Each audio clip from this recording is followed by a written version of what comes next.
동시이행의 항변권입니다. 쌍무계약의 당사자 일방은 상대방이 그 채무이행을 제공할 때까지 자기의 채무이행을 거절할 수 있습니다.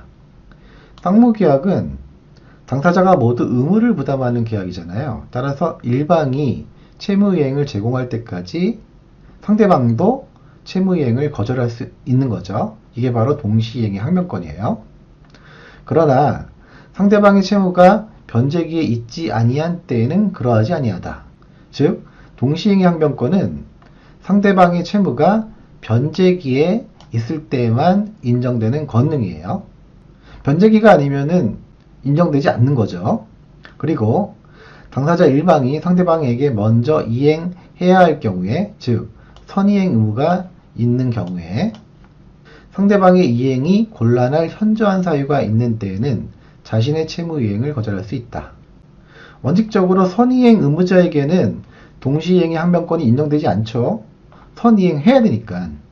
그런데 상대방의 이행이 곤란할 현저한 사유가 있는 경우에는 예외적으로 동시이행의 항변권을 인정한다라는 거죠. 이른바 불안의 항변권이에요. 사례는 뒤에서 살펴볼게요. 동시이행의 항변권의 요건입니다. 먼저 쌍무계약이어야 된다고 했죠. 당사자 쌍방이 모두 의무를 부담하는 계약이어야 된다는 거예요. 매매계약이 그렇죠. 예를 들어 갑이 을에게 부동산을 팔고 을이 갑에게 대금을 지급하는 이런 경우를 예를 들어 볼까요? 이때 매도인 갑은 물건 인도 및 소유권 이전 등기 의무를 부담하고요. 반면 매수인 을은 대금 지급 의무를 부담하죠. 따라 두 가지 의무가 동시이행의 관계에 있는 거예요. 따라서 매도인 갑은 을이 돈을 주지 않으면은 부동산 등기를 주지 않고 버틸 수 있는 것이고요. 반대로 을은 갑이 등기를 넘겨주지 않으면은 대금을 지급하지 않고 버틸 수 있는 거예요. 아셨죠? 다음 두 번째, 채무 변제기가 도달해야 된다고 했고요. 그리고 세 번째, 선이행 의무자에게는 원칙적으로 동시이행의 항변권이 없죠. 하지만 선이행 의무자에게도 동시이행의 항변권이 인정되는 경우가 있어요. 아까 법조문에서 봤잖아요. 상대방의 이행이 곤란할 현저한 사유가 있는 경우죠. 이행이 곤란할 현저한 사유요. 이런 경우에는 선이행 의무자에게도 동시이행의 항변권이 인정됩니다. 이른바 불안의 항변권이라고 했어요.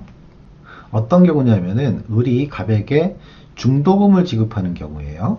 중도금을 지급할 때는 변제기가 아니기 때문에 을의 중도금 지급 의무는 선이행 의무죠. 그런데 을이 갑에게 중도금을 지급하려고 하는데 보니까 집에 뭐 저당도 잡히고 압류도 들어오고 막 이런 거예요. 그러면 을이 불안하겠죠?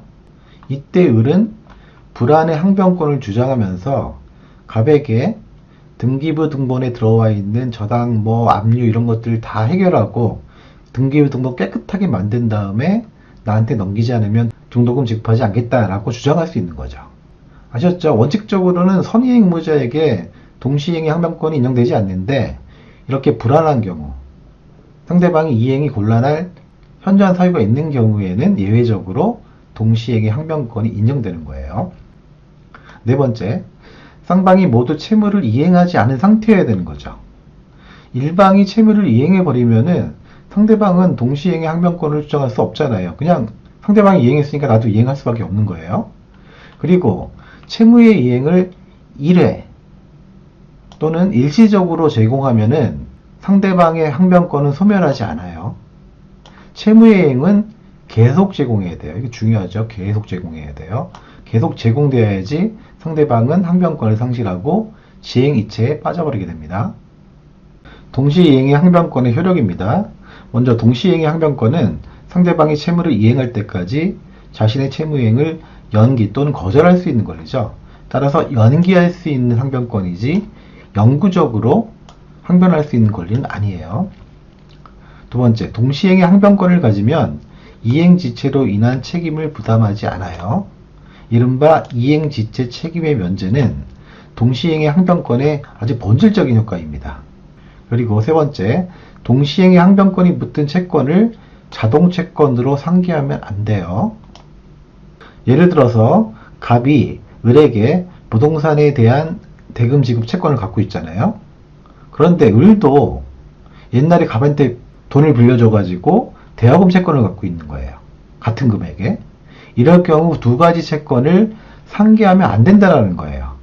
얼핏 보면은 퉁치니까 좋은 것 같지만은 갑 입장에서는 대금 지급을 받을 때까지 등기를 넘기지 않고 버틸 수 있는 이른바 동시행의 항변권을 잃어버리게 되기 때문에 그런 거죠.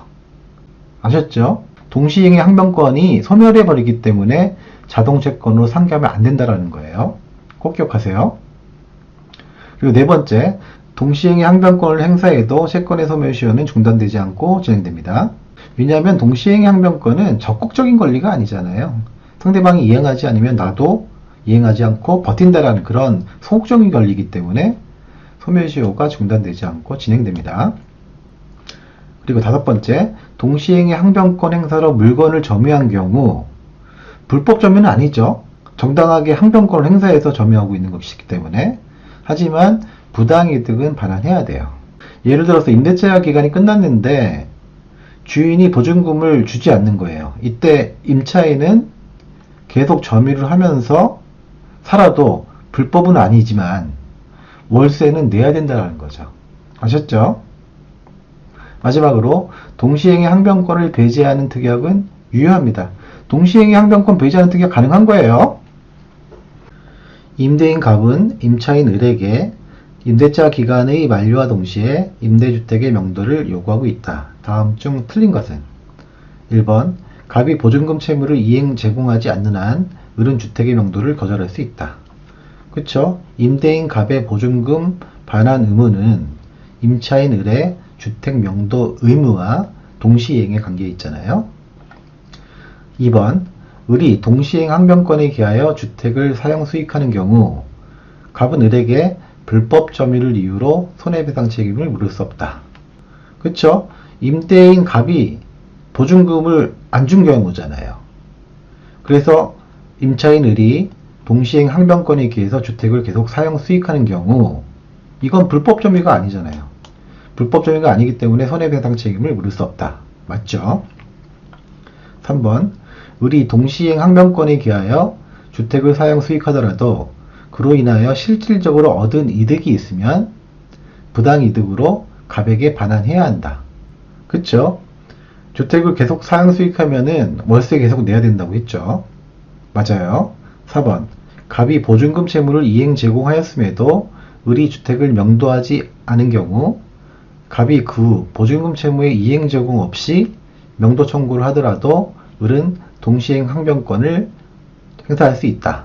그쵸? 처음에 보증금 채무를 이행 제공했는데 주택 명도를 안 했어요.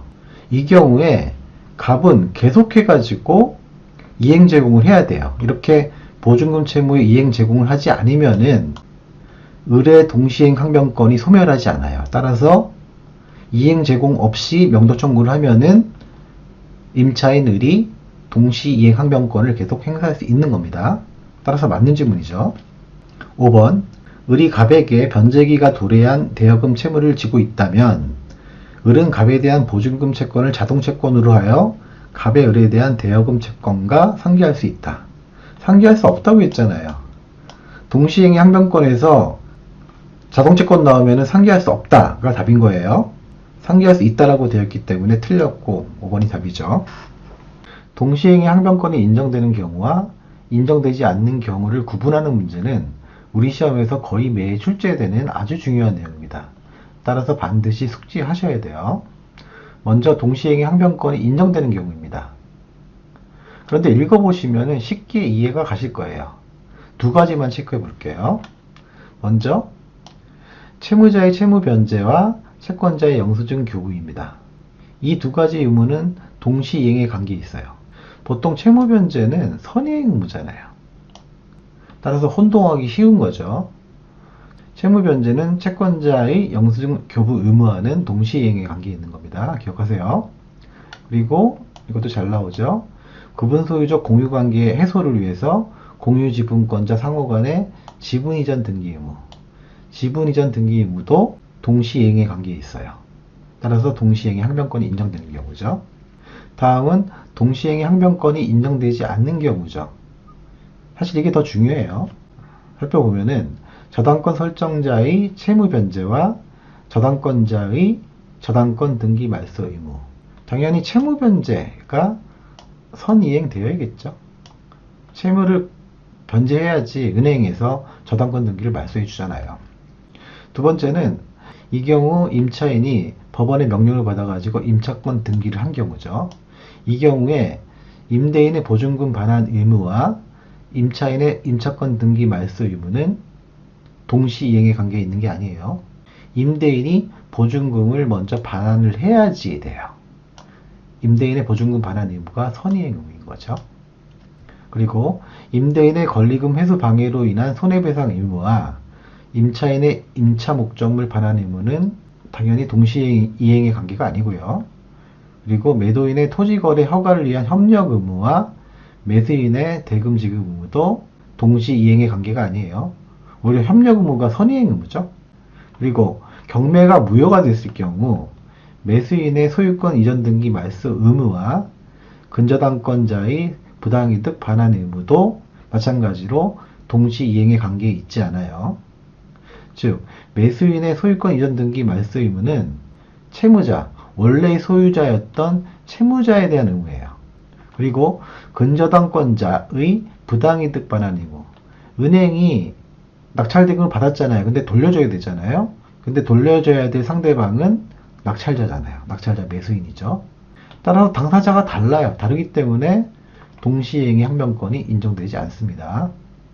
우리 시험에서 경매 무효 나오면은 동시행의 항변권이 인정되지 않는다. 이렇게 기억하고 계셔야 돼요. 동시 이행 관계에 있는 것을 모두 고른 것은 기업, 부동산의 매매 계약이 체결된 경우 매도인의 소유권 이전 등기 의무와 매수인의 잔대금 지급 의무는 당연히 동시 이행의 관계에 있죠. 니은 임대차 종료 시 임대인의 임차 보증금 반환 의무와 임차인의 임차물 반환 의무도 동시 이행 관계에 있어요. 디귿 매도인의 토지거래 허가 신청 절차에 협력할 의무와 매수인의 매매 대금 의무는 동시 이행의 관계에 있지 않죠. 이 협력할 의무가 선행 의무예요. 따라서 동시 이행의 관계에 있는 것은 기업과 니은이죠. 답은 4번입니다. 특별한 사정이 없는 한 동시 이행 관계에 있는 경우를 모두 고른 것은 기업, 임대차 계약 종료에 따른 임차인의 임차 목적물 반환 의무와 임대인의 권리금 회수 방해로 인한 손해배상 의무. 이 두 가지 의무는 동시행 관계가 아니죠. 니은 주택임대차보호법상 임차권 등기 명령에 따라 행해진 임차권 등기 말소 의무와 임대차 보증금 반환 의무. 이 경우는 임대인이 임대차 보증금을 먼저 반환해야 돼요. 이렇게 임대차 보증금 반환 의무가 선이행 의무죠. 따라서 니은도 동시 이행의 관계가 아니에요. 디귿 구분 소유적 공유 관계의 해소로 인하여 공유 지분권자 상호 간에 발생한 지분 이전 등기 의무는 동시 이행의 관계라고 했죠. 따라서 동시 이행의 관계에 있는 것은 디귿 하나죠. 답은 2번입니다. 동시 이행의 관계에 있는 것을 모두 고른 것은 기업, 임대차 종료 시 임차 보증금 반환 의무와 임차물 반환 의무는 당연히 동시 이행의 관계에 있죠. 니은 피담보 채권을 변제할 의무와 근저당권 설정 등기 말소 의무는 변제할 의무, 변제 의무가 선이행 의무죠. 빚을 갚아야지 근저당권 설정 등기를 말소해 주잖아요. 은행에서. 디귿 매도인의 토지거래 허가 신청 절차에 협력할 의무와 매수인의 매매대금 지급 의무. 이 경우도 협력할 의무가 선이행 의무입니다. 리을 토지 임차인이 건물 매수 청구권을 행사한 경우 토지 임차인의 건물 인도 및 소유권 이전 등기 의무와 토지 임대인의 건물 대금 지급 의무도 당연히 동시 이행의 관계겠죠. 따라서 동시 이행의 관계에 있는 것은 기억하고 리을입니다. 답은 3번이죠. 쉽다.